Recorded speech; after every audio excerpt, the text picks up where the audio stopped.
them at their disposal should the need arise. These are the 10 deadliest weapons that are currently part of the arsenal of the United States military.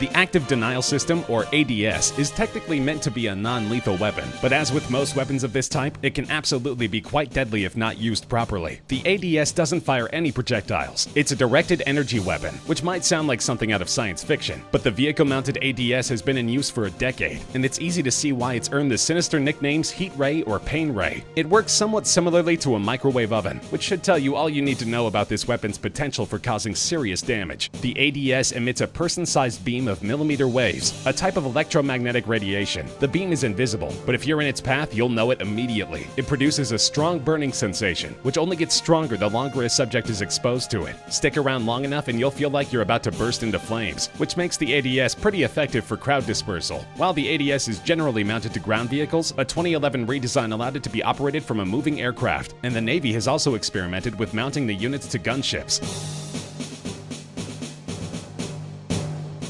The Avenger Defense System is a lightweight, extremely portable surface-to-air missile deployment system, typically mounted on the backs of combat vehicles. It has a sophisticated infrared targeting system that allows it to find its targets during day or night, in any and all weather conditions. They're usually deployed with a cache of Stinger missiles, but in 2008 the Avenger system got an upgrade. Manufacturer Boeing has long been experimenting with what could accurately be described as a laser cannon, and the newest version of the Avenger, appropriately dubbed the Laser Avenger, integrates a directed energy laser weapon with the Avenger's standard kinetic energy-based weapons. A real-life laser cannon might seem a little far out, but the device has undergone successful testing. In 2009, the Laser Avenger was able to successfully track 3 unmanned aerial vehicles during a test, and shoot one of them down using only its laser. Obviously, this device is likely to see other applications in the near future, but it's interesting to know that the military currently possesses actual laser guns capable of tracking and shooting objects out of the sky, and that such weapons are no longer exclusively in the realm of sci-fi.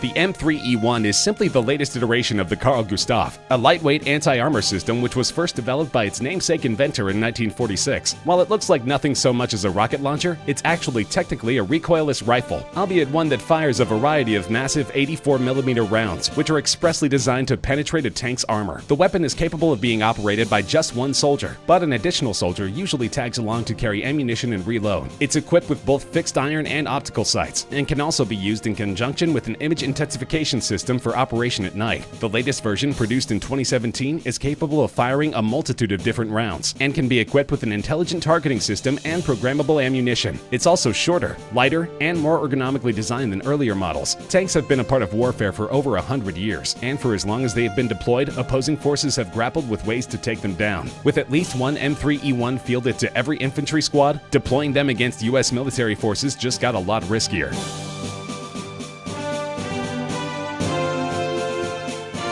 The C-130 cargo plane has long been a staple of the U.S. Armed Forces, but this model was designed for more than just hauling cargo. The Lockheed AC-130, also known by the names of its variants Spectre, Spooky, Stinger II, and Ghost Rider, isn't going to be flying any solo missions. It's too big and slow of a target, and the fact that it has an unpressurized cabin means that it can only fly at a comparatively low altitude. But with proper support, it becomes a nightmare for opposing ground forces, because this is one big, slow target which happens to be armed to the teeth. The AC-130 doesn't strafe its targets like many gunships. Instead, it performs a pylon turn during an attack, essentially moving in a circle over its target while unloading its formidable cache of ammo. The standard model is equipped with one L60 Bofors 40mm cannon and one 105mm M102 howitzer. The Spooky model also features one 25mm equalizer cannon with an improved firing system and increased ammunition capacity. These gunships have been providing close air support for US operations for over 50 years, and they have a sterling combat record, having been deployed as far back as the Vietnam War and as recently as the current conflict with ISIS. And with modifications and revisions ongoing, the stars of America's gunship arsenal are only primed to get deadlier.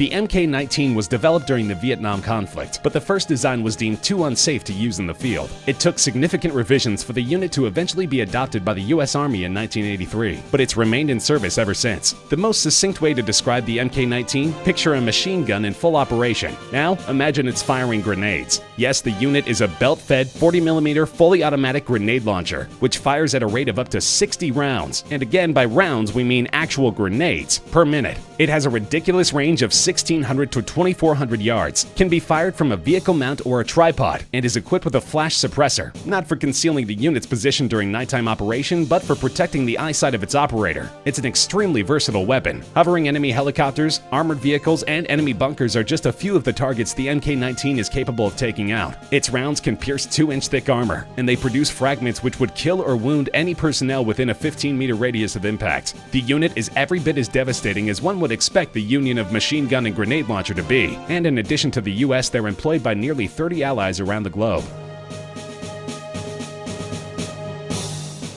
It might look like a mini tank, but it's actually something much scarier, an armed robotic soldier. The MARS, or Modular Advanced Armed Robotic System, isn't fully autonomous. It does require an operator, but as the platform was designed primarily for surveillance and reconnaissance, it can handle just about any terrain that a human soldier can, and it packs just as much firepower. The MARS is equipped with 7 cameras, so that its operator can monitor potential threats coming from any direction, and of course they can be switched to infrared mode for nighttime operations. The unit has a 360-degree rotating turret outfitted with an M240B machine gun and 4 grenade launcher tubes, and it packs 1 grenade for each tube, along with 450 rounds of ammo. It can cruise along at up to 7 miles per hour and can travel up to 1,000 meters from its handler. The unit can be modified for non-combat purposes. These systems can include a loudspeaker, a laser dazzler, a siren, or a manipulator arm capable of lifting 120 pounds. It's a truly unique and versatile system, and of course each one deployed to the field means fewer human lives at risk.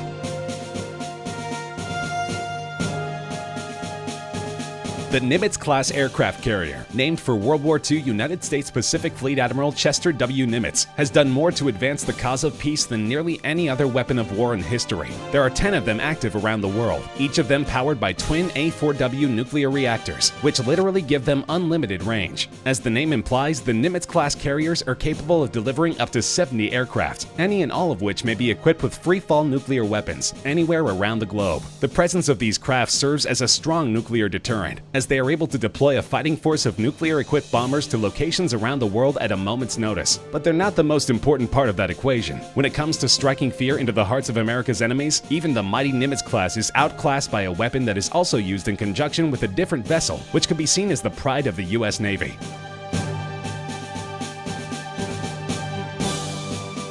The Trident II is simply the most powerful and reliable missile in the arsenals of both the US and UK. Designed to be launched from a submarine, the Trident is a 3-stage rocket with a dazzling range of 4,230 nautical miles, while carrying a full payload. It's considered to be an essential component of US nuclear deterrence, as they're capable of hitting their targets with nearly as high a degree of accuracy as land-based missiles, and are every bit as devastating. The Trident has been in service both in the US and UK since 1990, but it's not a standalone system. The marvels of modern warfare in which they are housed can be placed strategically at virtually any location with very little notice, and they are key to ensuring that nuclear-equipped enemies think very, very carefully before considering that most dire of options.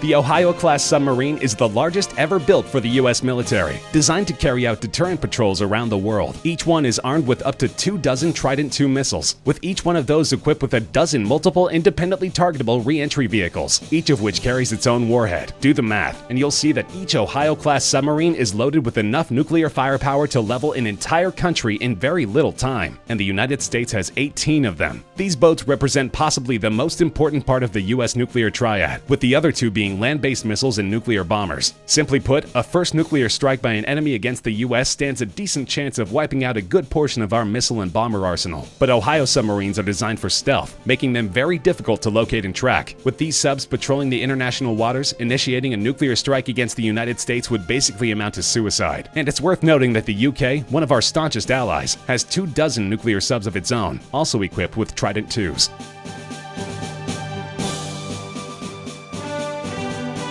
Nuclear weapons are terrifying, and anyone who values life on Earth, which really should be all of us, sincerely hopes that they will never be used again. Decades of non-proliferation on the part of the US and Russia have severely decreased the number of nukes in service. But of course, those that remain have the power to destroy the entire world dozens of times over. Hostile nations such as Iran and North Korea have insisted that they too have a right to carry a big stick, so to speak. But when it comes to sheer destructive power, the US carries the biggest stick of any nation on Earth. This would be the B-83, a nuclear warhead with a downright excessive amount of destructive power. Designed to be dropped from a bomber, the B-83 yields an unbelievable 1.2 megatons of explosive energy. That is the equivalent of 1,200,000 tons of TNT. To put this in perspective, that's about 80 times more powerful than the bomb dropped on Hiroshima near the end of World War II, making it easily the most powerful free-fall weapon in the entire US arsenal. Have any suggestions for things we missed over the course of the video? Let us know in the comment section. We'd love to hear from you. If you enjoyed the video, feel free to like, share with friends, and subscribe to Top Trending for more regular countdown videos such as this one.